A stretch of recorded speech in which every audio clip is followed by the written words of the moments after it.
Hello friends, तो स्वागत है आप सभी का आपके अपने यूट्यूब चैनल आई सीरीज में। दोस्तों, आज हम पढ़ने वाले हैं प्रमुख संविधान संशोधन, जो कि काफ़ी इंपॉर्टेंट टॉपिक है और इससे हर एग्जाम में एक नया क्वेश्चन आ ही जाता है। ठीक है, तो चलिए आपके एग्जाम में जितना भी आज तक इस संविधान संशोधन से क्वेश्चन आया है, आज हम उन सभी को करने वाले हैं। अगर वीडियो को आप एंड तक देख लेते हैं तो आपको एग्जाम में बहुत ही हेल्प हो जाएगी। तो चलिए बिना देरी के आज का हम अपना क्वेश्चन स्टार्ट करते हैं। तो आज का हमारा पहला क्वेश्चन कह रहा है कि भारतीय संविधान के किस भाग में जो है संविधान संशोधन की प्रक्रिया का उल्लेख है। संविधान संशोधन की प्रक्रिया का उल्लेख भारतीय संविधान के किस भाग में है? तो इसका राइट में जाता है ऑप्शन नंबर बी के साथ। भाग 20 में जो हमारा संविधान संशोधन प्रक्रिया का उल्लेख है, किस आर्टिकल में है? आर्टिकल 368 में है। ठीक है, किसमें? आर्टिकल 368 में जो है संविधान संशोधन प्रक्रिया का उल्लेख है। ठीक है, तो चलिए अगला क्वेश्चन देखते हैं हम। हमारा अगला क्वेश्चन कह रहा है किस अनुच्छेद में संविधान संशोधन की प्रक्रिया का उल्लेख है? अभी जस्ट ऊपर पढ़ के आ रहे हैं, आर्टिकल 368 में जो है संविधान संशोधन की प्रक्रिया का उल्लेख है। ठीक, तो इसका राइट में जाता है ऑप्शन नंबर सी के साथ। तो चलिए अगला क्वेश्चन देखते हैं। हमारा अगला क्वेश्चन है कि भारतीय संविधान में संशोधन कौन कर सकता है? भारतीय संविधान में संशोधन कौन कर सकता है? तो इसका राइट आंसर जाता है ऑप्शन नंबर ए के साथ। संसद जो हमारा भारतीय संविधान में संशोधन कर सकता है, किस आर्टिकल के तहत कर सकता है, किस अनुच्छेद के तहत? तो आर्टिकल 368 के तहत कर सकता है। ठीक है, अनुच्छेद और आर्टिकल एक ही होते हैं। ठीक है, तो चलिए अगला क्वेश्चन देखते हैं। हमारा अगला क्वेश्चन कह रहा है कि संविधान संशोधन की प्रक्रिया कहाँ से ग्रहण की गई है?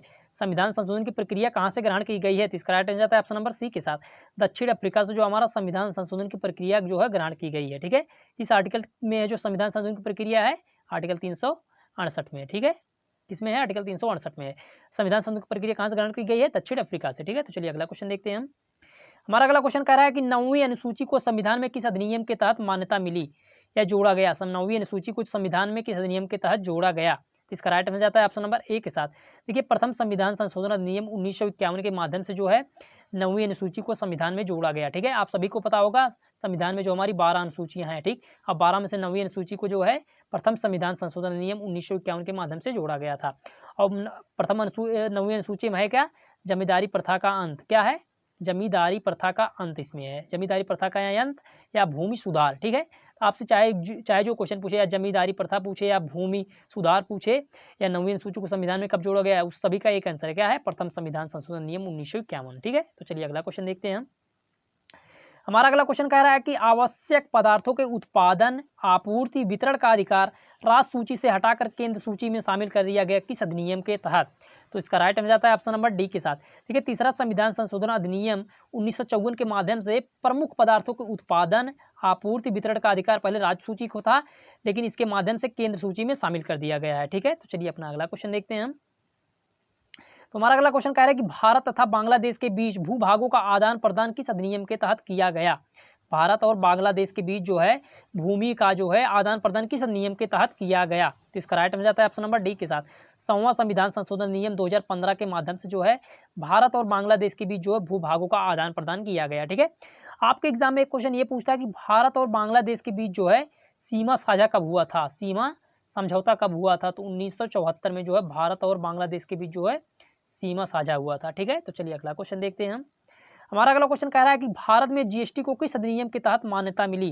जीएसटी को जो हमारा किस अधिनियम के तहत मान्यता मिली? तो इसका राइट आंसर जाता है ऑप्शन नंबर ए के साथ। देखिए, 101वां संविधान संशोधन अधिनियम के माध्यम से जो जीएसटी को मान्यता मिली, और 101वां संविधान संशोधन हमारा कब हुआ, कब था? 2016 में हुआ था। ठीक है, क्या कब हुआ था? 2016 में हुआ था। जीएसटी का फुल फॉर्म क्या होता है? गुड एंड सर्विस टैक्स होता है। इसको हिंदी में कहते हैं वस्तु एवं सेवा कर। ठीक है, तो जीएसटी को मान्यता कब मिली थी? 101वां संविधान संशोधन नियम 2016 के माध्यम से। तो चलिए अपना अगला क्वेश्चन देखते हैं हम। हमारा अगला क्वेश्चन कह रहा है कि राष्ट्रीय पिछड़ा वर्ग आयोग को किस अधिनियम के तहत मान्यता मिली? जो हमारा राष्ट्रीय पिछड़ा वर्ग आयोग है, इसको किस अधिनियम के तहत मान्यता मिली? तो इसका राइट आंसर जाता है ऑप्शन नंबर ए के साथ। देखिए, 102वां संविधान संशोधन अधिनियम 2018 के माध्यम से राष्ट्रीय पिछड़ा वर्ग आयोग को जो है मान्यता मिली। ठीक है, तो चलिए अपना अगला क्वेश्चन देखते हैं हम। हमारा अगला क्वेश्चन कह रहा है कि ईडब्ल्यूएस मतलब इकोनॉमिक वीकर सेक्शन, हिंदी में कहते हैं आर्थिक रूप से पिछड़ा वर्ग, ईडब्ल्यूएस को किस अधिनियम के तहत मान्यता मिली? तो इसका राइट आंसर जाता है ऑप्शन नंबर डी के साथ। 103वां संविधान संशोधन के तहत इसको जो है ईडब्ल्यूएस को मान्यता मिली। अब 103वां संविधान संशोधन अधिनियम हमारा हुआ कब था? 2019 में हुआ था। ठीक, कब हुआ था? 2019 में हुआ था। तो 103वां संविधान संशोधन अधिनियम 2019 के माध्यम से ईडब्ल्यूएस को जो है मान्यता प्रदान की गई। ठीक है, ये बहुत ही इंपॉर्टेंट क्वेश्चन दोस्तों एग्जाम में पूछता है, एग्जाम में बार बार, तो इसको नोट डाउन कर लीजिएगा। चलिए अपना अगला क्वेश्चन देखते हैं हम। हमारा अगला क्वेश्चन दोस्तों कह रहा है कि किस अधिनियम के तहत लोकसभा एवं राज्य विधानसभा में अनुसूचित जाति एवं जनजाति के आरक्षण को बढ़ाकर 70 वर्ष से 80 वर्ष कर दिया गया है? इसका राइट आंसर जाता है ऑप्शन नंबर सी के साथ। देखिए 104वां संविधान संशोधन के तहत जो है अनुसूचित जाति एवं जनजाति के आरक्षण को बढ़ाकर 70 वर्ष से 80 वर्ष कर दिया गया है। ठीक, अब 104वां संविधान संशोधन हमारा हुआ कब था? 2020 में हुआ था। कब हुआ था? 2020 में हुआ था। ये हमारा लास्ट संविधान संशोधन था, मतलब 104 संविधान संशोधन अभी तक हमारे संविधान में हुआ है। ठीक है, तो चलिए अपना अगला क्वेश्चन देखते हैं हम। हमारा अगला क्वेश्चन कह रहा है कि 103वां संविधान संशोधन अधिनियम कब हुआ था? 103वां संविधान संशोधन नियम जो है किस वर्ष हुआ था? तो इसका राइट आंसर जाता है ऑप्शन नंबर बी के साथ। 2019 में जो 103वां संविधान संशोधन हुआ था। 103वां संविधान संशोधन के माध्यम से किसको मान्यता मिली थी? ईडब्ल्यूएस को मिली थी। किसको? ईडब्ल्यूएस को, इकोनॉमिक वीकर सेक्शन को जो है 103वां संविधान संशोधन नियम 2019 के तहत मान्यता मिली थी। ठीक है, तो चलिए अपना अगला क्वेश्चन देखते हैं हम। हमारा अगला क्वेश्चन कह रहा है कि 42वां संविधान संशोधन अधिनियम किस वर्ष किया गया? ये जो 42वां संविधान संशोधन हमारा किस वर्ष किया गया? तो इसका राइट आंसर जाता है ऑप्शन नंबर सी के साथ। देखिए 1976 में जो हमारा 42वां संविधान संशोधन अधिनियम जो है किया गया। ठीक है, कब किया गया? 42वां संविधान संशोधन नियम जो हमारा 1976 में किया गया। ठीक है, अब 42वां संविधान को जो है हम मिनी कॉन्स्टिट्यूशन बोलते हैं। क्या कहते हैं? मिनी कॉन्स्टिट्यूशन, मतलब लघु संविधान बोलते हैं। क्या बोलते हैं? लघु संविधान। आपके एग्जाम में क्वेश्चन पूछता है कि लघु संविधान जो है किसे कहा जाता है? तो 42वां संविधान संशोधन को जो है लघु संविधान कहा जाता है, मिनी कॉन्स्टिट्यूशन कहा जाता है। ठीक है, तो चलिए अपना अगला क्वेश्चन देखते हैं हम। हमारा अगला क्वेश्चन कह रहा है कि 42वां संविधान संशोधन जो कि किस सरकार के द्वारा बुलाया गया, मतलब किस सरकार के द्वारा 42वां संविधान संशोधन किया गया? तो इसका राइट आंसर जाता है ऑप्शन नंबर ए के साथ। इंदिरा गांधी सरकार के द्वारा जो 42वां संविधान संशोधन हमारा किया गया। कब किया गया था? 1976 में किया गया था। ठीक है, कब किया गया था? 1976 में किया गया। किस समिति के सिफारिश से किया गया था? तो स्वर्ण सिंह समिति के सिफारिश से किया गया था 42वां संविधान संशोधन नियम। स्वर्ण सिंह समिति की जो है सिफारिश से जो है इंदिरा गांधी सरकार द्वारा 42वां संविधान संशोधन किया गया था। ठीक है, तो चलिए अपना अगला क्वेश्चन देखते हैं। हमारा अगला क्वेश्चन कह रहा है किस अधिनियम के तहत प्रस्तावना में संशोधन किया गया था? बहुत ही इंपॉर्टेंट क्वेश्चन, एग्जाम में आपके कई बार पूछ चुका है। Very very most important question. किस अधिनियम के तहत प्रस्तावना में संशोधन किया गया था? इसका राइट आंसर जाता है ऑप्शन नंबर सी के साथ। देखिए 42वां संविधान संशोधन के तहत जो है हमारा 1976 में हुआ था। इसके तहत 42वां संविधान संशोधन नियम 1976 के तहत प्रस्तावना में एक बार संशोधन किया गया है। ठीक, अब तक जो प्रस्तावना में एक बार संशोधन किया गया है और संशोधन किया गया था उसमें 3 शब्द जोड़े गए थे। कौन कौन जोड़े गए थे? समाजवाद, पंथ निरपेक्षता एवं अखंडता जोड़ा गया था। ठीक, 3 शब्द जोड़ा गया था। ठीक है, तो आपके एग्जाम में क्वेश्चन पूछता है कि प्रस्तावना में जब संशोधन किया गया था तो उसमें कितने शब्द जोड़े गए थे? 3 शब्द जोड़े गए थे। कौन कौन? समाजवाद, पंथ निरपेक्षता एवं अखंडता। ठीक है, तो चलिए अपना अगला क्वेश्चन देखते हैं हम। हमारा अगला क्वेश्चन कह रहा है किस अधिनियम के तहत जो है हमारा क्वेश्चन कह रहा है, अगला क्वेश्चन कह रहा है कि किस अधिनियम के तहत राष्ट्रपति को मंत्रिपरिषद की सलाह मानने के लिए बाध्य कर दिया गया? राष्ट्रपति को जो मंत्रिपरिषद की सलाह मानने के लिए बाध्य कर दिया गया। इसका राइट आंसर जाता है ऑप्शन नंबर ए के साथ। 42वां संविधान संशोधन अधिनियम के माध्यम से जो है राष्ट्रपति को मंत्रिपरिषद की सलाह मानने के लिए बाध्य कर दिया गया। ठीक है, और कब हुआ था 42वां संविधान संशोधन अधिनियम? 1976 में हुआ था। ठीक है, तो चलिए अपना अगला क्वेश्चन देखते हैं हम। तो हमारा दोस्तों अगला क्वेश्चन कह रहा है कि किस अधिनियम के तहत संपत्ति के अधिकार को हटाकर कानूनी अधिकार बना दिया गया है? मतलब संपत्ति के अधिकार को मूल अधिकार से हटाकर कानूनी अधिकार बना दिया गया है। किस अधिनियम के तहत? तो इसका राइट आंसर जाता है ऑप्शन नंबर बी के साथ। 44वां संविधान संशोधन अधिनियम के तहत संपत्ति के अधिकार को जो है कानूनी अधिकार बना दिया गया है। और 44वां संविधान संशोधन हमारा कब हुआ था? 1978 में हुआ था। ठीक है, कब हुआ था? 1978 में हुआ था। अब जो है संपत्ति के अधिकार को जो किस आर्टिकल में किया गया है? तो आर्टिकल 300A में कर दिया गया। ठीक, किसमें? आर्टिकल 300A में कर दिया गया है। ठीक है, बहुत ही इंपॉर्टेंट क्वेश्चन ये। तो चलिए अपना अगला क्वेश्चन देखते हैं। हमारा अगला क्वेश्चन कह रहा है किस अधिनियम के तहत राष्ट्रीय आपात के लिए मंत्रिमंडल के लिखित सहमति को अनिवार्य किया गया है? मतलब राष्ट्रीय आपात आपको लगाना है तो मंत्रिमंडल की लिखित सहमति जो है होनी चाहिए। ठीक, किस अधिनियम के तहत कहा गया है? तो इसका राइट आंसर जाता है ऑप्शन नंबर डी के साथ। 44वां संविधान संशोधन अधिनियम 1978 के माध्यम से आपको अगर आपातकाल लगाना है तो मंत्रिमंडल की लिखित सहमति अनिवार्य है। ठीक है, तो चलिए अपना अगला क्वेश्चन देखते हैं हम। हमारा अगला क्वेश्चन कह रहा है किस अधिनियम के तहत समस्त नीति निदेशक तत्व को मूल अधिकार पर वरीयता प्रदान की गई? मतलब नीति निदेशक तत्व जो है मूल अधिकार से श्रेष्ठ माना गया है। किस अधिनियम के तहत? तो इसका राइट आंसर जाता है ऑप्शन नंबर ए के साथ।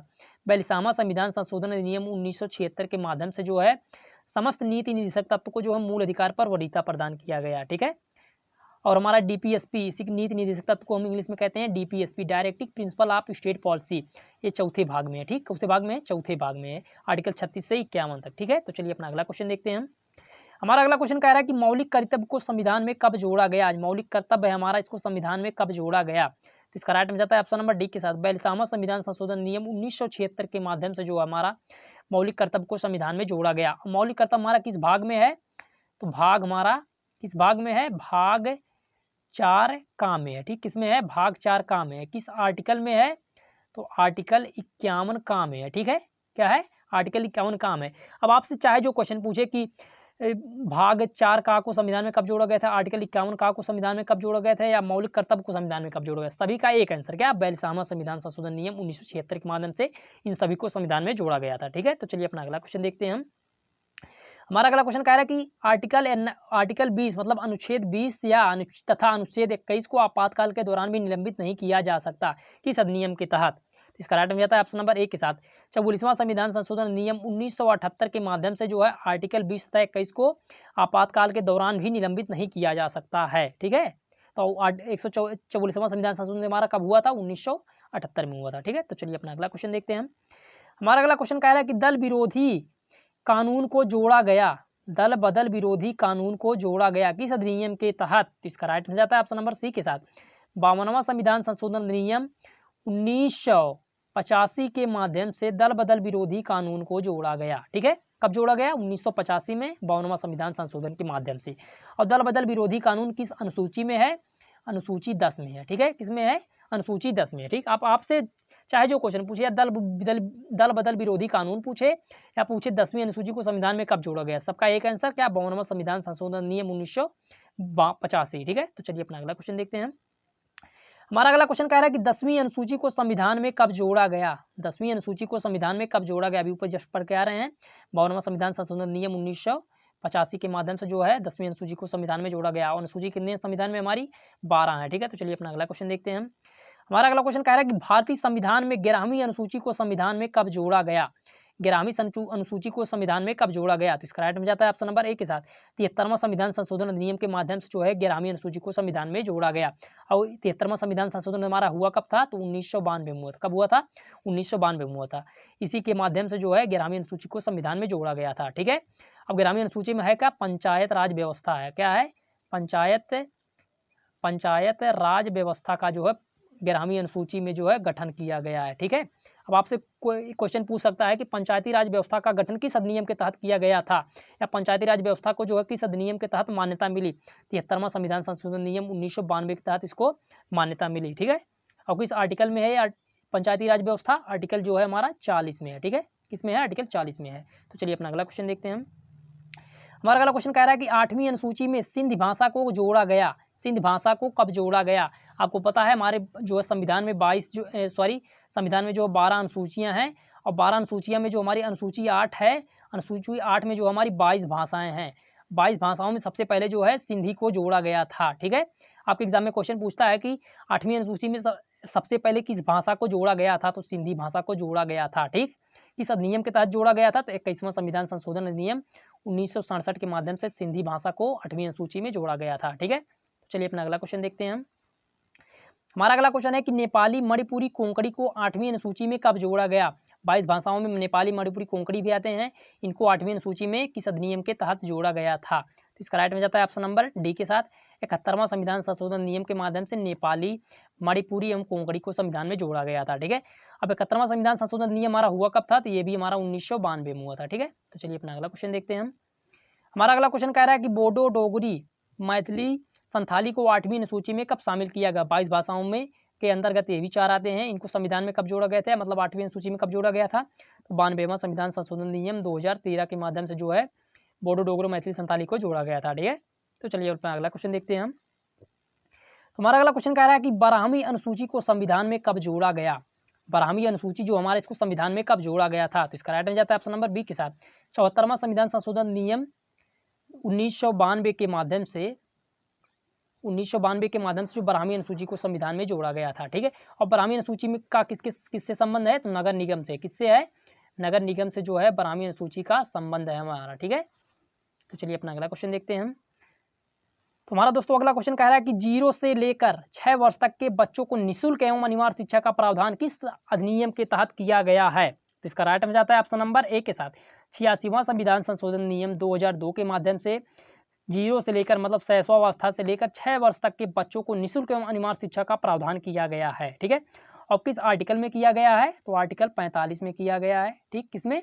आर्टिकल 45 में किया गया है। ठीक, आर्टिकल 45 में कहा गया है कि 6 से 14 साल तक के बच्चों या 0 से 14 साल तक के बच्चों को जो है निःशुल्क एवं अनिवार्य शिक्षा का प्रावधान किया गया है आर्टिकल 45 के तहत। किस अधिनियम के तहत? 86वां संविधान संशोधन नियम 2002 के तहत। ठीक है, चलिए अपना अगला क्वेश्चन देखते हैं। दोस्तों हमारा अगला क्वेश्चन कह रहा है कि राष्ट्रपति को पुनर्विचार का अधिकार प्रदान किया गया है किस अधिनियम के तहत? राष्ट्रपति को जो है पुनर्विचार का अधिकार प्रदान किया गया है किस अधिनियम के तहत? इसका राइट आंसर जाता है ऑप्शन नंबर बी के साथ 44वां संविधान संशोधन अधिनियम 1978 के माध्यम से जो है राष्ट्रपति को पुनर्विचार का अधिकार प्रदान किया गया है। ठीक है, तो चलिए अपना अगला क्वेश्चन देखते हैं। दोस्तों हमारा अगला क्वेश्चन कह रहा है कि राष्ट्रीय आपात के आंतरिक अशांति के स्थान पर सशस्त्र विद्रोह को आधार बताया गया है किस अधिनियम के तहत? आइए आप लोगों के लिए होमवर्क में देखता हूँ इसका आंसर सबसे पहले कमेंट बॉक्स में कौन करता है। बस दोस्तों आज के लिए बस इतना ही। अगर वीडियो पसंद आई वीडियो को लाइक करें, शेयर करें और हमारे चैनल को सब्सक्राइब कर लें जिससे कि हमारे नए वीडियो के अपडेट आप तक सबसे पहले पहुँच जाए। तो चलिए इसी के साथ चलते हैं। जय हिंद, जय भारत।